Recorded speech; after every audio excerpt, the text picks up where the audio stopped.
স্বাগত ডিবিসি সংবাদে। আপনাদের সাথে আছি মৌসুমী শান্তা। এবার জানাবো খবরে বিস্তারিত। যখন তখন যমুনা অভিমুখে আসা যাবে না, এ বিষয়ে কঠোর হবে সরকার, এ কথা বলেছেন তথ্য উপদেষ্টা মাহফুজ আলম। একই সঙ্গে জগন্নাথ বিশ্ববিদ্যালয়ের সমস্যার সমাধানের আশ্বাস দেন উপদেষ্টা। যদিও শিক্ষার্থীরা সুস্পষ্ট ঘোষণা না দেওয়া পর্যন্ত অবস্থান কর্মসূচি চালিয়ে যাওয়ার কথা জানান।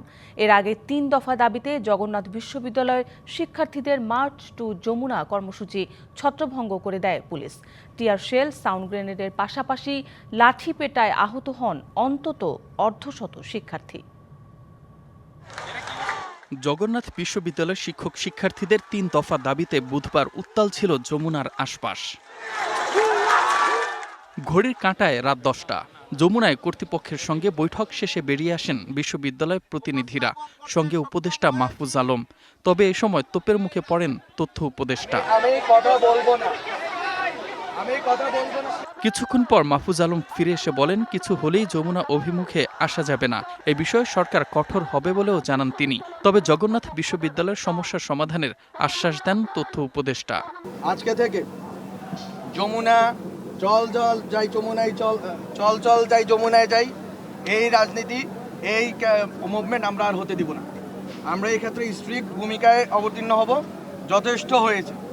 এবং যদি শিক্ষার্থীদের ভিতরে যারা এই কর্মকাণ্ড করেছেন তারা অনেক বড় ভুল করেছেন। আমার সাথে যেটা হয়েছে আজকে, আমি এখানে আসার পরে একটি অংশ যাদেরকে আমি মনে করি স্যাবোটুর, যারা স্যাবোটেজ করার জন্য বিভিন্ন আন্দোলনে ঢুকে, আমি শুধু তাদের নাম আজ উল্লেখ করব না, মিডিয়ার দায়িত্ব, প্রশাসনের দায়িত্ব তাদের এবং তাদের রাজনৈতিক সংশ্লিষ্টতা খুঁজে বের করা। এদিকে দাবি পূরণের সুস্পষ্ট ঘোষণা না আসা পর্যন্ত অবস্থান কর্মসূচি চালিয়ে যাওয়ার কথা জানায় শিক্ষার্থীরা। আমাদের এই দাবি, আমরা এই দাবির পক্ষে অনড় রয়েছি। আমরা সুস্পষ্ট ঘোষণা ব্যতীত কোনোভাবে এই জায়গা ছেড়ে যাব না। এর আগে বুধবার বেলা 11:30টায় শুরু হয় লং মার্চ ফর যমুনা কর্মসূচি। পরে দুপুর 1টায় যমুনার সামনে শিক্ষার্থীদের আন্দোলনে বাধা দেয় পুলিশ। প্রথমে সাউন্ড গ্রেনেড, পরে কাঁদানে গ্যাস ও লাঠিচার্জ।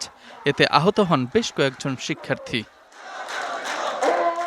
Mostafa Kamal, DBC news desk. Shahriar Alam সাম্য খুনের ঘটনায় আজ অর্ধদিবস শোক পালন করবে ঢাকা বিশ্ববিদ্যালয়। দুপুর 1টা পর্যন্ত বন্ধ থাকবে সব ক্লাস পরীক্ষা। তবে অর্ধ দিবসের শোক পালনের বিষয়টি প্রত্যাখ্যান করে পূর্ণ দিবস ক্লাস পরীক্ষা বর্জন ও ধর্মঘটের আহ্বান জানিয়েছে সন্ত্রাস বিরোধী ব্যানারের শিক্ষার্থীরা। এর আগে বুধবার উপাচার্য নিয়াজ আহমদ খানের সভাপতিত্বে জরুরি সভায় অর্ধ দিবস শোক পালনের সিদ্ধান্ত নেওয়া হয়। এছাড়া আলাদা এক বৈঠকে বিশ্ববিদ্যালয় ক্যাম্পাসের নিরাপত্তা নিশ্চিতে 7টি সিদ্ধান্ত নেওয়া হয়। টিএসসি সংলগ্ন সোহরাওয়ার্দী উদ্যানের গেট বন্ধ করার পাশাপাশি ক্যামেরা ও পুলিশ বক্স স্থাপনের সিদ্ধান্ত নেওয়া হয়।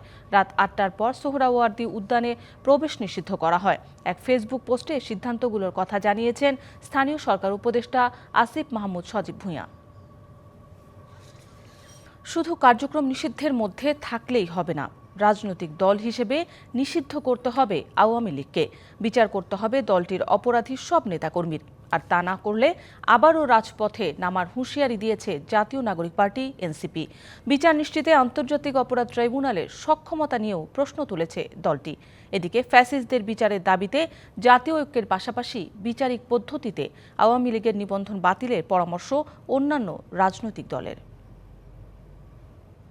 আওয়ামী লীগের যাবতীয় কার্যক্রম নিষিদ্ধ করার সিদ্ধান্ত গ্রহণ করা হয়েছে।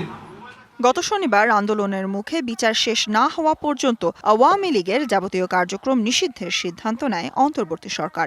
মানবতা বিরোধী অপরাধের অভিযোগে দলটিকে বিচারের মুখোমুখি করতে আন্তর্জাতিক অপরাধ ট্রাইব্যুনালে আইনেও আনা হয় সংশোধনী। সোমবার রাজনৈতিক দল হিসেবে আওয়ামী লীগের নিবন্ধন স্থগিত করে প্রজ্ঞাপন জারি করে নির্বাচন কমিশন।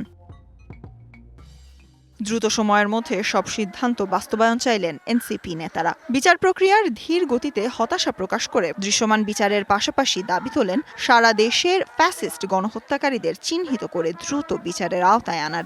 ধীর গতি নিয়ে প্রশ্ন আছে, এটা আমার কাছে অনেক বেশি ধীর মনে হচ্ছে এবং দরকার হলে আরও একাধিক ট্রাইব্যুনাল করে কার্যক্রমটাকে আরও গতিশীল করা দরকার। যারা এই গণহত্যার মাস্টার মাইন্ড বা এই যে সার্কেলটা আসলে গণহত্যা সংগঠিত করেছে, যারা পরিকল্পনা করেছে, যারা হুকুম দিয়েছে, যারা এক্সিকিউট করেছে, তাদেরকে বিচারের আওতায় আনার ক্ষেত্রে একটা ধীরগতি আছে। ফলে আমি স্বচ্ছতা নিয়ে চিন্তিত না, কিন্তু ধীরগতি নিয়ে আমি অবশ্যই চিন্তিত।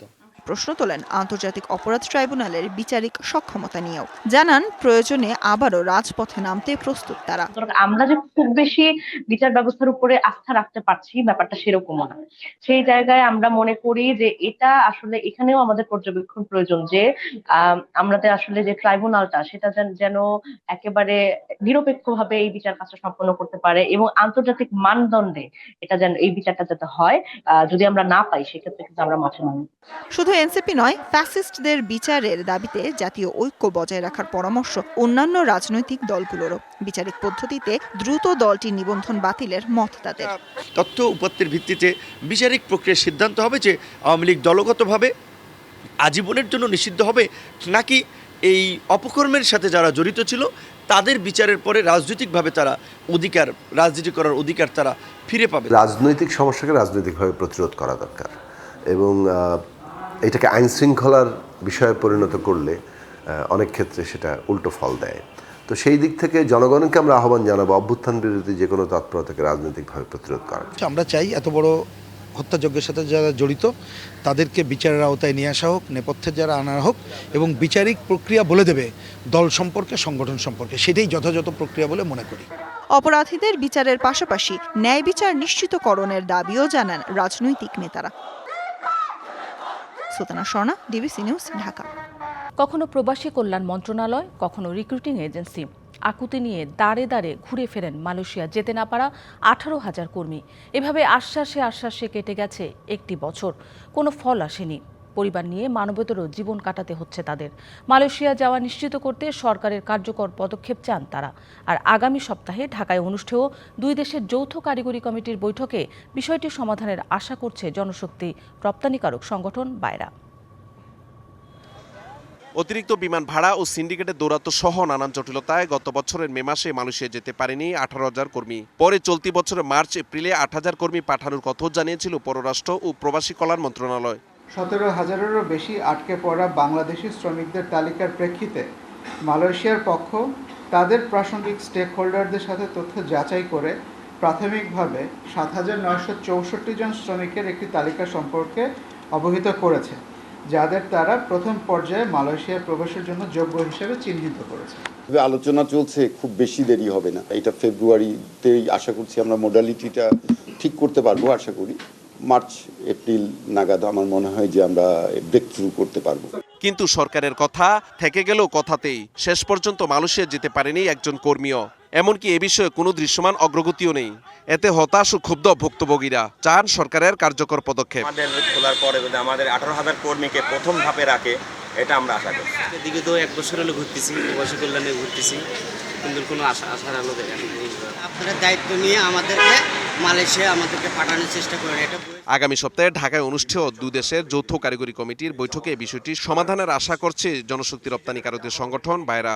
নতুন করে শ্রমবাজার যদি খুলে সেক্ষেত্রে এরা প্রায়োরিটি পাবে এবং এরা যেহেতু এরা মানে ক্ষতিগ্রস্ত, তারা কিন্তু কম পয়সায় একেবারে আগের পয়সায় বা আরো কম পয়সায় বা বিনা খরচে যদি তারা যাওয়ার কোনো তাদেরকে সুযোগ যদি গভর্নমেন্ট করে দিতে পারে। মালয়েশিয়া যেতে না পারায় 18,000 কর্মীর বিষয়টি অগ্রাধিকার দেওয়ার পরামর্শ অভিবাসন বিশেষজ্ঞদের। পরিকল্পনা হচ্ছিল দুই পক্ষের আলাপ আলোচনা, কিন্তু সেটা বিভিন্ন কারণে পিছিয়ে গেছে। তো সেটা যদি এখন সামনে হয়, এখানে একটা অগ্রাধিকার দিতে হবে। নতুনভাবে আরও কর্মী নিতে পারে বাংলাদেশ থেকে, সেই ক্ষেত্রে বাংলাদেশের বলা উচিত যে এদের ব্যাপারটাকে অগ্রাধিকার দেওয়া। দুই দেশের যৌথ কারিগরি কমিটির বৈঠকে বিষয়টি গুরুত্বের সাথে উত্থাপনের দাবি ভুক্তভোগীদের। Mahmudul Hasan Nazim, DBC news, Dhaka. রাজধানী সহ সারা দেশের বিভিন্ন স্বাস্থ্যসেবা প্রতিষ্ঠানের জন্য নতুন কেনা 40% চিকিৎসা যন্ত্রপাতি ব্যবহৃত হয়নি। আবার উপযুক্ত রক্ষণাবেক্ষণের অভাবে ব্যবহৃত যন্ত্রপাতির 35%ই অচল হয়ে পড়েছে। এমন পরিস্থিতির পরিপ্রেক্ষিতে দেশের স্বাস্থ্য খাতে ক্রয় পদ্ধতির দুর্নীতি ঠেকাতে জরিপ পদ্ধতির সুপারিশ করেছে স্বাস্থ্য বিষয়ক সংস্কার কমিশন। জরিপের ফলাফল এবং মনিটরিং টিমের প্রতিবেদনের ভিত্তিতেই চিকিৎসা সরঞ্জাম কিনতে হবে হাসপাতালগুলোকে।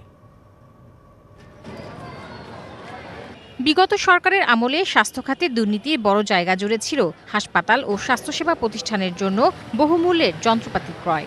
কখনো সেবার প্রয়োজনে, আবার কখনো কোনো জরিপ ছাড়াই চাহিদাপত্র তৈরি করে এসব যন্ত্রপাতি কেনে স্বাস্থ্য মন্ত্রণালয়।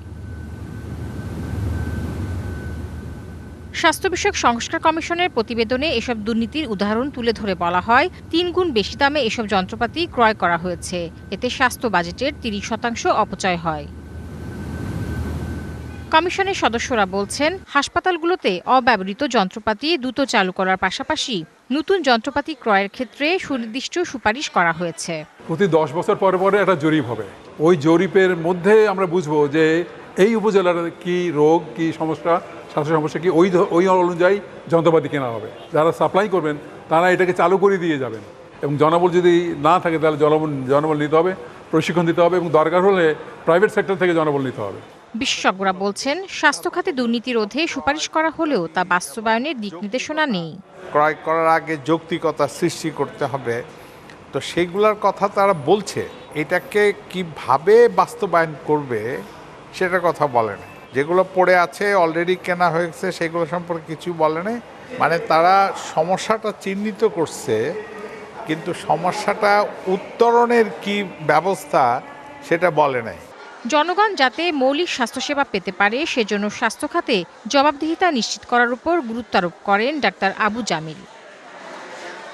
Tahsina Jessy, DBC news, Dhaka. $200 billion Boeing jet সহ একাধিক বিনিময় চুক্তি সই করেছেন মার্কিন প্রেসিডেন্ট ডোনাল্ড ট্রাম্প ও কাতারের আমির Sheikh Tamim bin Hamad Al Thani. বুধবার কাতারের রাজধানী দোহায় এসব চুক্তিতে সই করেন দুই নেতা। 4 দিনের মধ্যপ্রাচ্য সফরের দ্বিতীয় দিন বুধবার দুপুরে কাতারের রাজধানী দোহায় পৌঁছান ট্রাম্প। দোহায় যাওয়ার আগে রিয়াদে সিরিয়ার প্রেসিডেন্ট আহমেদ আল শারার সাথে দেখা করেন ট্রাম্প। এ সময় ইসরায়েলের সাথে সম্পর্ক স্বাভাবিক করতে আব্রাহাম অ্যাকর্ডে যোগ দিতে আহমেদ আল শারাকে আহ্বান জানান ট্রাম্প। গেল 25 বছরের মধ্যে যুক্তরাষ্ট্র ও সিরিয়ার মধ্যে প্রথম শীর্ষ পর্যায়ের বৈঠক ছিল এটি। বৈঠকে উপস্থিত ছিলেন সৌদি আরবের যুবরাজ মোহাম্মদ বিন সালমান। ভিডিও কলে বৈঠকে যোগ দিয়েছিলেন তুরস্কের প্রেসিডেন্ট রিসেপ তাইয়েপ এরদোয়ান।